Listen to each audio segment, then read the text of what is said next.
welcome back to another episode of the 1216 Podcast, Manga Section Edition.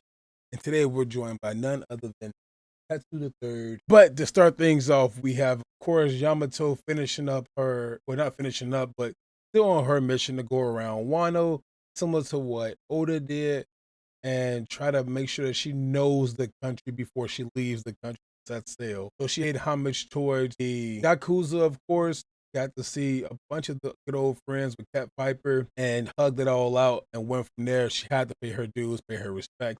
But we are up on volume 7. I don't know how many volumes we have left, but it looks like her journey is almost coming to the end. She is going around.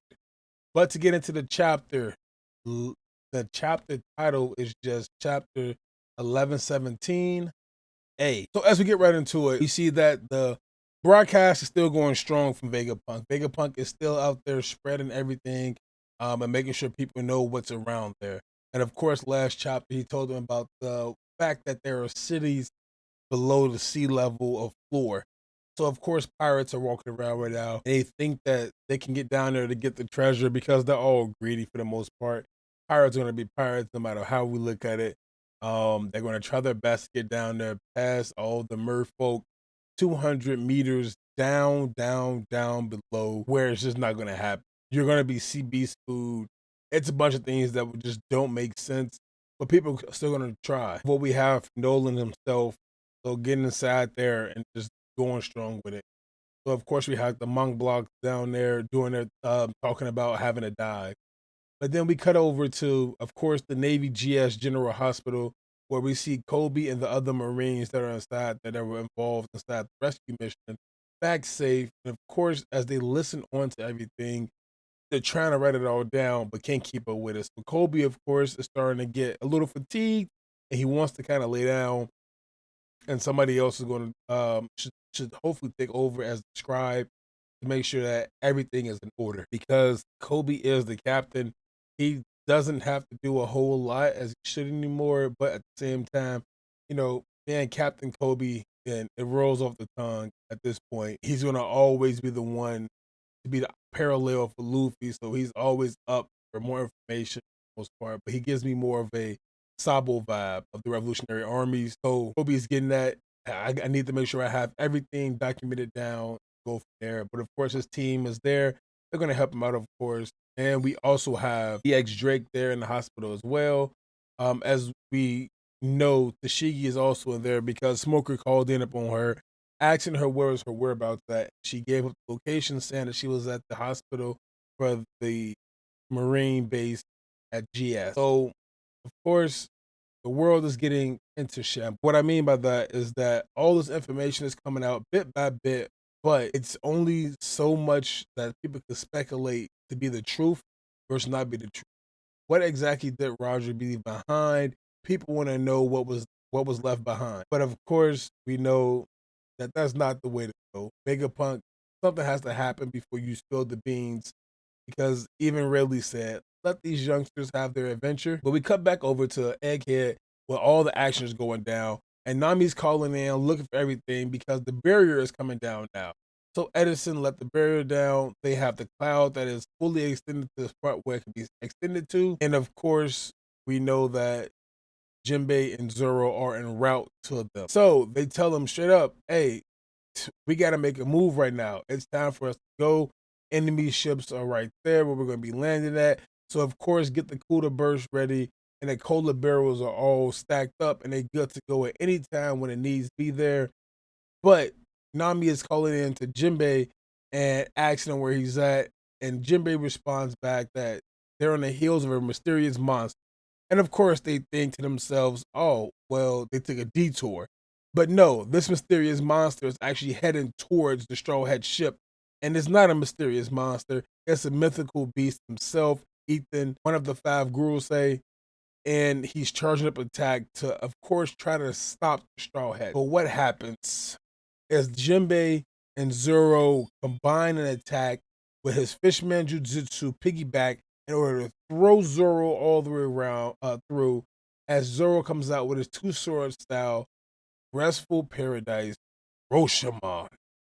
And of course, we see the beautiful blade come out, and this blade is none other than Kitetsu. Same thing that Ethan realizes that Zoro has a Kitetsu inside of his hand. Sandai Kitetsu, the third to be that. So Ethan is looking on, as makes me have a speculation that he is connected somehow to Wano and the legendary samurai that were there, of course, those who made the legendary blade. Since there are 12 of them, Ethan has to have one of these black blades. He just, you being so powerful inside the One Piece world, you have to have a black blade upon you, and you have to have, being Wano, one of the founding Kitetsus for the most part.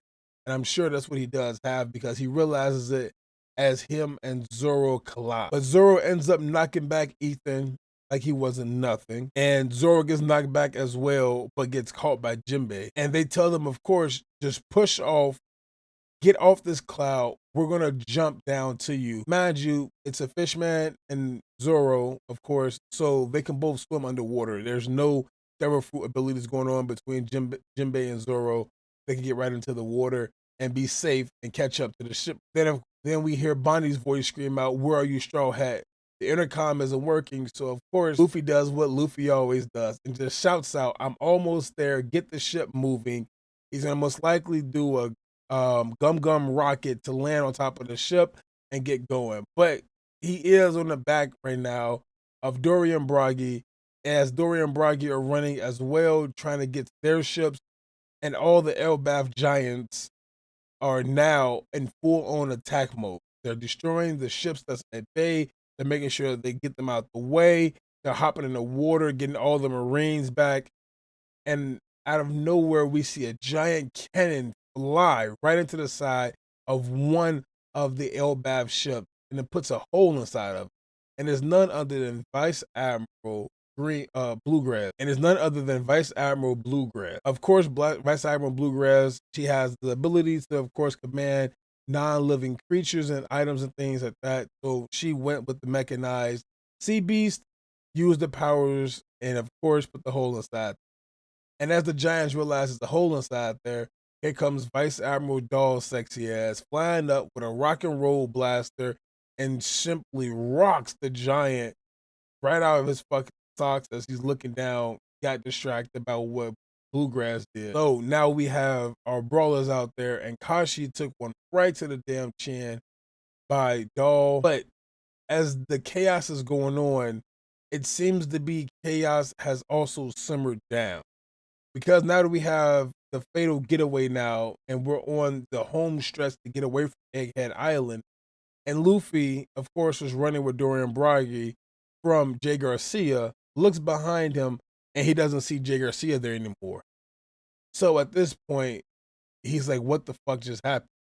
Where is the giant boar that was charging up after us? Not Jay Garcia, sorry, one of the five elders though. And of course, Luffy looks behind him and doesn't see the five elder that was chasing him, that was shaped like a boar. So he looks back forth and just like, oh, that's kind of strange. It's good news that it stopped following them, but shouldn't there be a giant boar behind us somewhere? But of course, the five Gurusei are not there because they had to hurry up and get to where they were going. We all know that York came up with a plan of where it can be at inside underneath the Iron Giant. So now we have four of the five Gurusei. Of course, Ethan is not there because he just got rocked by Zoro. But as they all get down there, Vegapunk has his final words just being said. Lastly, I have a final message that's important. For those of you scattered throughout the world that have and bear the letter D in your name. Of course, people looking on. We have Dragon there because Monkey D. Dragon.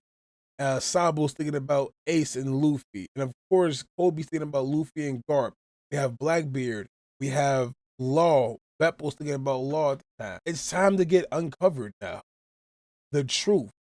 But as he goes and speaks it, all you hear is, don't you dare. All of the Gurusei seemingly attack the Iron Giant because they realize that this is the same Iron Giant who attacked Marijois 200 years ago. The one who climbed up the side of the mountain before it shut down on itself and was supposed to get disposed of. The one that Vegapunk hid from the world. I guess you can't have your kids. It's now in front of them, and it was a signal bearer for Vegapunk's message that was going out to the world, which is now jammed. right as he was getting to the good part about the will of D, and those of you who have the letter D, the initial D inside their name. But of course, it was jammed. They stopped it right in time before it could get too far down the line. And of course, York looks on, goes, it finally stopped. York would have been fucked if it would have kept going on and she didn't know where it was at. But that brings us to the end of the chapter. We do not have a break. 11:18 will be out later on as well. So I'm really excited about this. We also got great news that pertains to, of course, um, Nathan Van Eshero, one of the five gurus say, and you can't help but just say he's from the original Wano. He's from Wano for sure. Like, for him to realize that that was a Kitetsu in front of him, he either has to be tied somehow to it with family ties that made it, or he has to have one of the Kitetsus that's around there. I think it's only three of them, and Sandai Kitetsu third is in the hands of course, Roronoa Zoro. So that's probably the best kicker I would say from this chapter taken away. I love that. Like, I can't wait to see more, of course. We have so much going on to cover. This is coming to an end at our time here on Egghead. We should be heading to Elbath pretty soon. Hopefully, it was news about that we'll be in Elbath in a few in some more upcoming weeks before October, I believe. Should be at Elbath. But it's time to get up out of here. I don't know what to expect. Love seeing Jinbei and Zoro's combined attack. It's like their own version of their, you know, one of the two of the top strongest fighters inside of the crew.